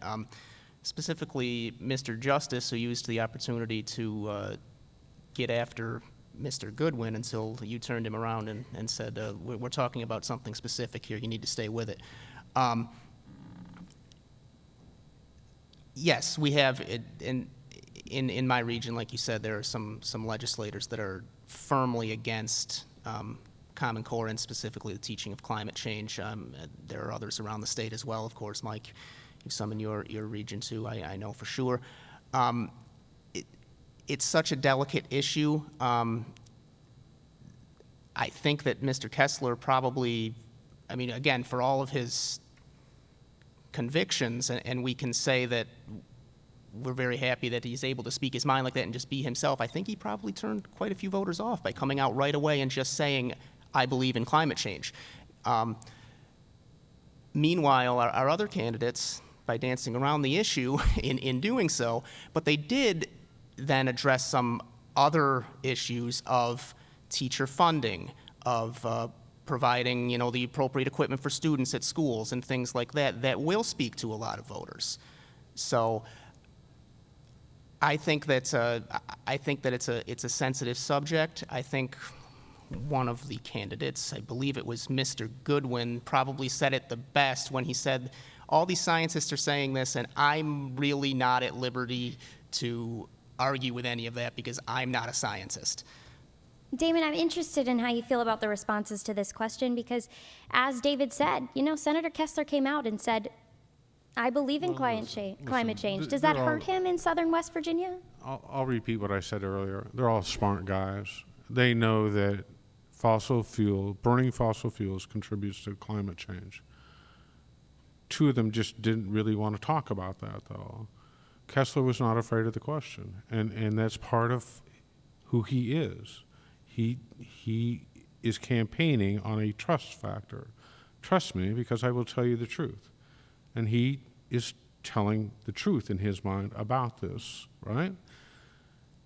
Jim Justice doesn't want to talk, doesn't want to answer that question. He runs a coal mine. Why would he want to talk about that?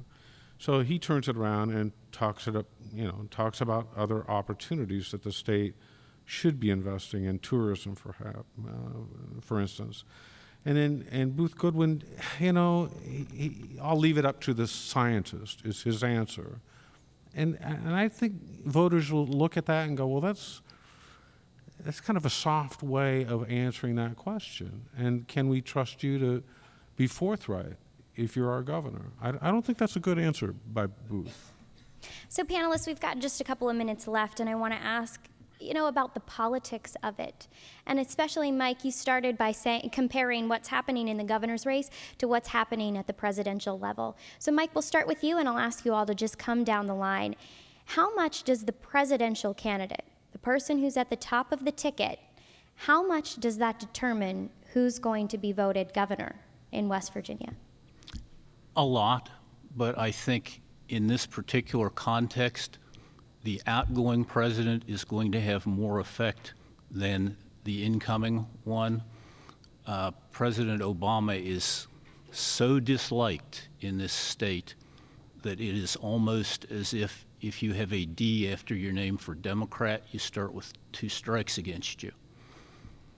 So that's an advantage for Mr. Cole. But also on the politics of it, Mr. Justice is a pretty shrewd fella. He is seeing what's happening with Donald Trump. The Ohio primary election was won by the governor of Ohio, John Kasich.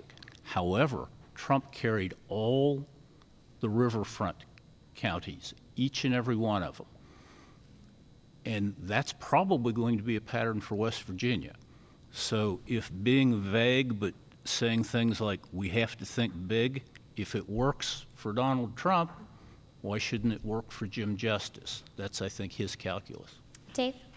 I would agree with what Mike said. I mean, President Obama is just so disliked in our state that it's very easy for Mr. Goodwin to say, I think our voters can look beyond that, but what precedent is there for that? When have our voters looked beyond that in the past?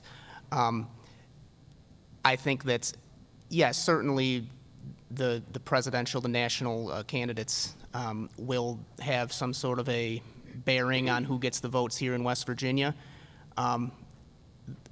Losing straight party voting will perhaps cut into that a little bit, but being that this will still be the number 2 race on the ballot, I don't think we'll lose it as much as we'll see it as in the farther races down the ballot now. And we've talked about how much West Virginians dislike President Obama, but Bill Clinton was the last Democrat to win West Virginia. How much of an impact does Bill Clinton have on Hillary's ability to win, and what does that mean for this race?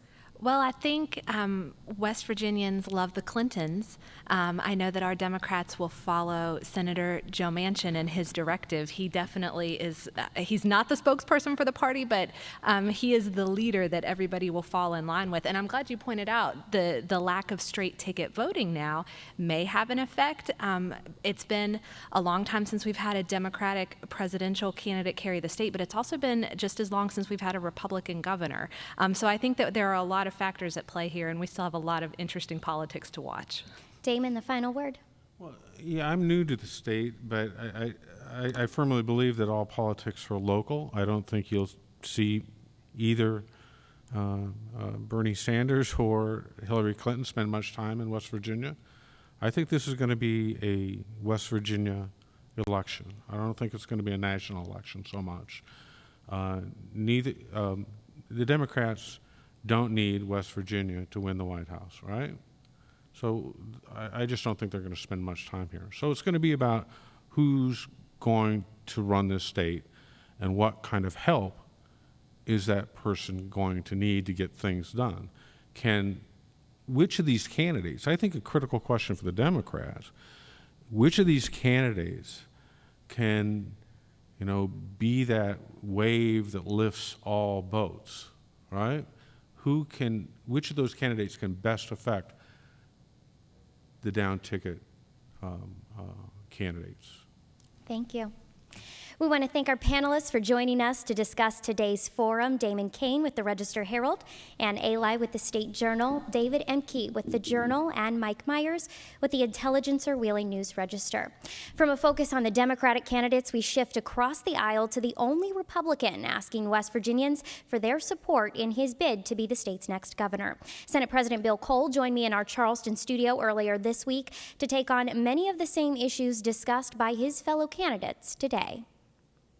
Senate President Bill Cole, thank you so much for joining us. My pleasure. I want to start with the budget today. You, the House Speaker, the Governor, you're still in talks to handle the 2017 budget. That has to be approved by June of this year, but I want to move beyond that. The trend for the past couple years has been that revenues are down. The decline has continued, and it's not likely that the next governor will find an immediate solution and come in with more money than they know what to do with. That's probably not going to happen. If you were to become the next governor, in terms of inheriting these budgetary issues, would you look to a mix of cuts, of revenue increases, of one-time monies to balance the budget?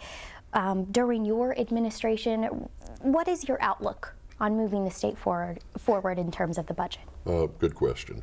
I think first of all, you don't ever take any option off the table when we're dealing with tough times, and we are in West Virginia. I think you have to consider all the answers, all the possible answers. I think part of it will continue to fall to right-sizing our state government. We're about 20% larger in dollars per capita spent on our state government than the average in this country. So if we just want to be average, and I don't know that anybody ever aspires to be average, I think there's 20% available. But that takes surgical precision, if you will, and that can only come from the executive branch. We need to make sure as we cut or we right-size state government that we don't hurt programs that are necessary or that are really doing the good that's necessary. So part of it is in savings in state government. Part of it is in revenue, and by revenue, instead of raising taxes, which I think there's little desire for, we need to look for ways to put West Virginians back to work. And so the last 2 years in the legislature, we've passed those laws that are in legal reforms and regulatory reforms that I believe will enhance our opportunity, our ability to go out and sell West Virginia to outside companies and people that'll put West Virginians to work. We have West Virginians working, all of a sudden we have a revenue stream coming back into state government. So, it's part save our way there and it's part sell our way there, but we will get there. This idea of surgically cutting, of making specific cuts in certain programs, you've brought that up in the past. It is something that the governor is able to do. Should you take that position, what do you see as being able to be cut? What specific programs or specific areas? I think as if you look, for instance, at the highways audit that we did last year, that suggested there was $25 to $50 million in savings. That's before there was any consideration of fraud or corruption, and we know from indictments and things that have gone on that there is that, or at least there has been that in the past. So I don't think there's any government agency that can't that shouldn't be held up, and held accountable to proper operations. I think there's opportunities to privatize things. We've struggled with PEIA. Remember when we had workers, when we ran workers' comp, when the state ran the workers' comp program, that thing about went under, and finally that was privatized and is working well. So I think PEIA is something that we could look to privatize as well. There's just, I think everywhere you turn, I think if we take a business look, a business view at how we run state government, we might do things more efficiently. And remember, I'm a long-time business guy, so I do tend to look at that through that business prism as I look at the operation of state government. Well, let's move on to economics a little bit since you bring that up. You serve as the Senate president, but you've been elected specifically from Southern West Virginia. And Southern West Virginia is an area that's struggling economically. Many people in the state would argue that coal could come back, but if you look to representatives of utilities, specifically Appalachian Power, they've said, you know, even if the Clean Power Plan, President Obama's plan to cut carbon emissions, even if that doesn't take effect, we're still going to shift our energy mix away from coal. Keeping that in mind, what specific plans, specific policy initiatives do you think you could put in place as governor to help move Southern West Virginia beyond its reliance on coal mining? Sure. Well, again, we need to look for ways to put people to work. And particularly our coal miners, our displaced coal miners, and frankly all the associated businesses. We always talk about just the coal miner, but there's 4 or 5 or 6 associated jobs that depend on each coal mining spot. You know, we're looking at different options. We have when we have surface mining and the post-mine land use permits say put it back on exactly, you know, make the mountain look like the mountain again, where we can have flat land all of a sudden in West Virginia. Maybe we put it to a different use, and I know Hobet is one that the governor's working hard. The new airport in Mingo County is a great example of properly utilizing or utilizing in a different way those post-mine land use issues. So we're looking, for instance, there's a manufacturing company right now that's actually in final negotiation for land, and we'll intend to put as many as 400 to 600 miners back to work in that'll be in southern Kanawha County.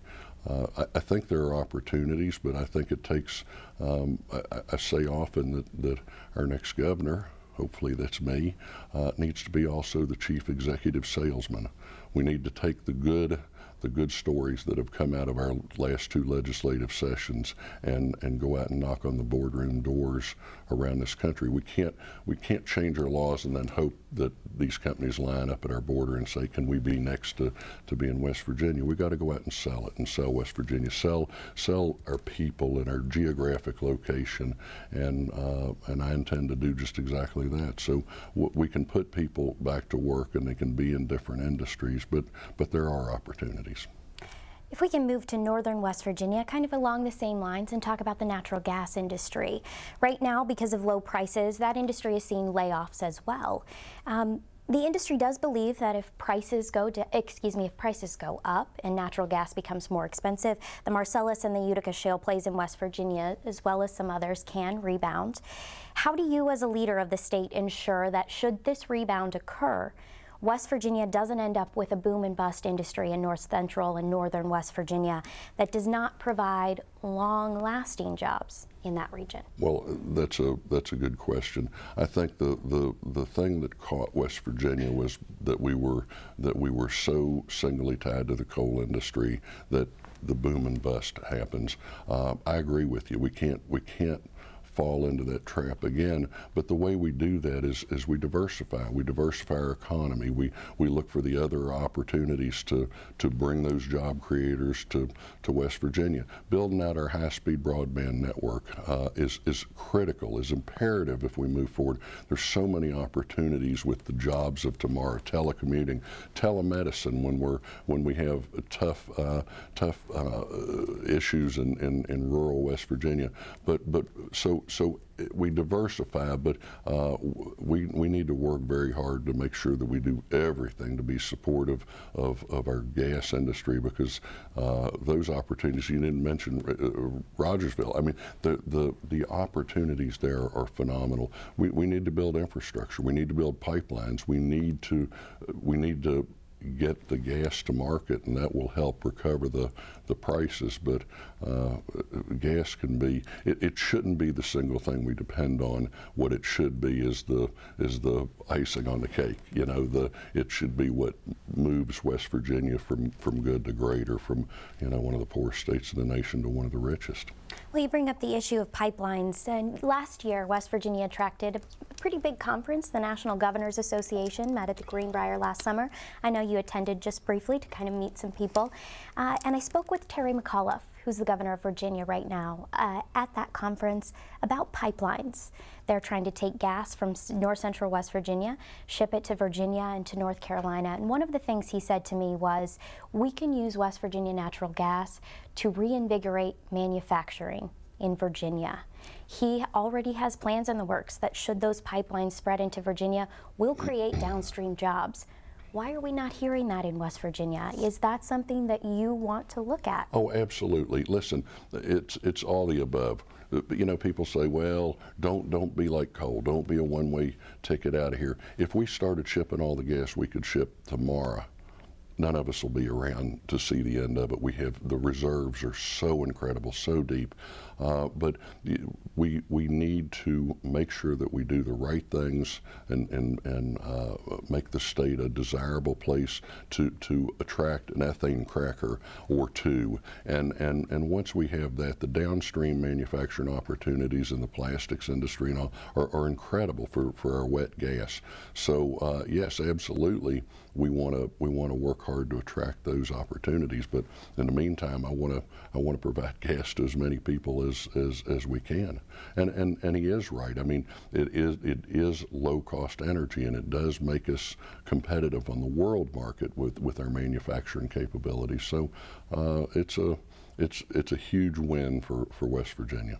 Well, you also brought up broadband, expanding access to broadband was a big issue during this legislative session. There were plans from multiple senators even on how to do that properly. Expanded access, I think, is not just good for citizens, it's also good for attracting jobs, specifically technology jobs. The debate this session was whether or not government should get involved in expanding that access. Where do you fall on this issue? Should government get involved in expanding access to broadband, or should it be left to the free market? You know, like I said earlier, I don't know that government is where we need to go for a lot of solutions, and certainly not business solutions. I think government needs to facilitate the conversation. I think we need to push it along. We need to demand it along. I don't want to see state government running our broadband network. But we need to do everything we can do to get the interested parties together and provide that internet access to every home, every household in West Virginia. And when you think about I mentioned telemedicine a little bit earlier, the opportunity to put our schools on track with the jobs of tomorrow. I mean, we should be teaching computer coding classes in high school. We should have our kids coming out of high school or maybe two-year technical college through a computer sciences class ready to take those jobs. So, I was at Wirt County High School, and they're a one-to-one school. Every kid has a tablet. There's smart boards in every room. The energy is unbelievable. I mean, the kids are learning, the teachers are engaged, the kids are engaged. It was a great experience. I'd like to see that through every classroom in West Virginia. We need to move our kids to the front of the pack. Well, that leads perfectly into my next question about education, because education was a hot topic this session as well, specifically about Common Core, which West Virginia has repealed and replaced with other education standards. But still in the House, very concerned over the science standards and what it is students are learning about climate change. What do you think West Virginia students should be learning in their public school classrooms about climate change? You know, I think that when public education starts to create opinions, or opinions start coming through, I think we've failed our kids. I think that our kids need given access to the facts and then taught how to properly think through it for themselves. Let them deduce or decide that it's real, that it's not real, that that it's caused by something that man does, or it's a normal cycle in the life of our planet. But I want to see us. We need to get focused on what's most important in education. I think it's we talk about Common Core and we talk about too much testing, which, by the way, I think that we do too much of. But at the end of the day, when we're investing 21st in dollars per student and getting a 48th place student achievement, we're failing our kids. And the quicker that we get our focus back on our children and the proper outcome from their education, the better off we'll be. So I want to get focused on the students and then the teachers. We need to pay our teachers properly. If we want the best teachers, we need to pay them just like any other business. But we got a lot of work to do in education. So even though an overwhelming majority of scientists believe that climate change is real, they say the evidence is there, you still think students should be exposed to the minority opinion? I think that, well, certainly, and I don't know that the majority opinion says climate change is real. I mean, it depends on who's coming up with the data. So, you know, but whether it is or it isn't, here's, you know, at the end of the day, we need to be focused on all that we can do to take care of our planet. We should lead the world in clean burn technology for our coal plants. We shouldn't have just shut our coal plants down, our coal-fired power plants down, but we could have been the leader in the world. We could have been teaching all the other countries that are gravitating towards coal-fired power plants, Japan and Germany and India and Pakistan. We should have been ready to teach them how to do it and do it right. You've not been in the legislature for long, a term in the Senate, a short amount of time in the House as an appointee. Compared to some of your colleagues, that's a very short amount of time. As we head into the 2016 election, you know, we still have a very close majority in the Senate, and there's a possibility that it could switch and Democrats could take control of that chamber. With that in mind, can you give the people of West Virginia an example, a specific example of a time that you were able to reach across the aisle, as a governor inevitably has to do, and work with the opposite party to accomplish something that moved West Virginia forward? You know, I think that I have to go back to my first year in leadership. We passed 262 bills. Every single one of them had bipartisan support.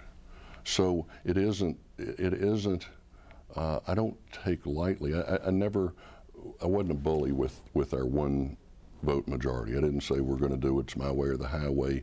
I really sought to make all our legislation better. And I think you do that by having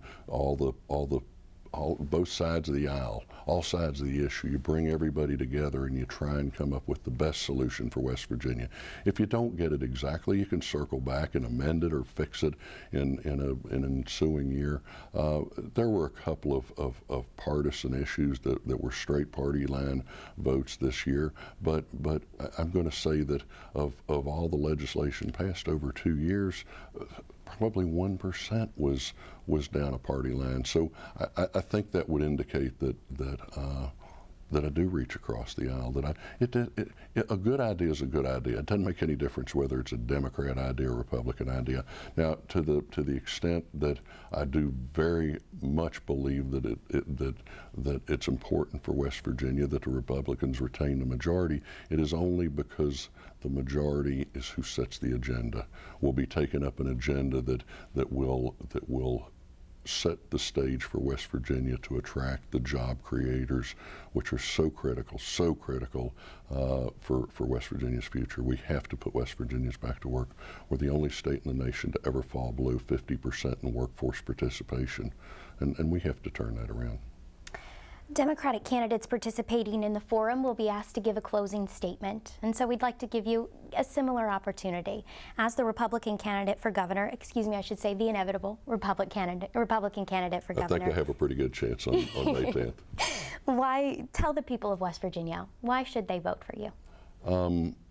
You know, it's funny, as I've gone out and been all over the state and visited all 55 counties, I find myself making only one campaign promise so far. Now that may change, but my one promise is simply this: I will move forward with legislation that is for the benefit of our state, to put our people back to work, to make our state a better place to live, and hopefully keep our kids home rather than sending them away to find their fortune somewhere else.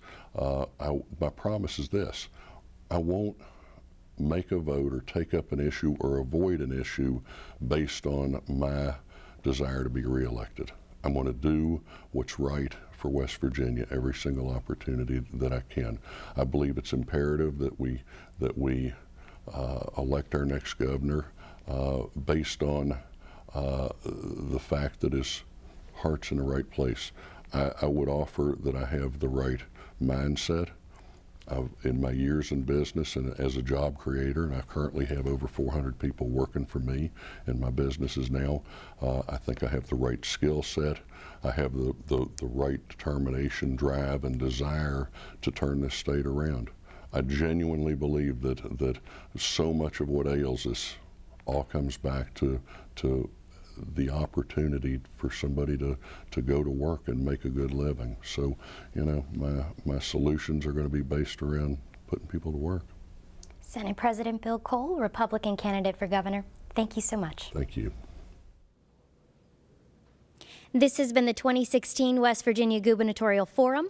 An archive of today's Democratic candidate discussion, as well as the post-forum panel, is available on our website, wvpublic.org. The final day to register to vote in West Virginia's primary election is April 19th. Election Day is May 10th. As a reminder, after a change in state law last year, West Virginia's primary will be the only time citizens can vote in judicial races this election year, including the contested race for one open seat on West Virginia's Supreme Court of Appeals. I'm Ashton Mara. Thanks for joining us.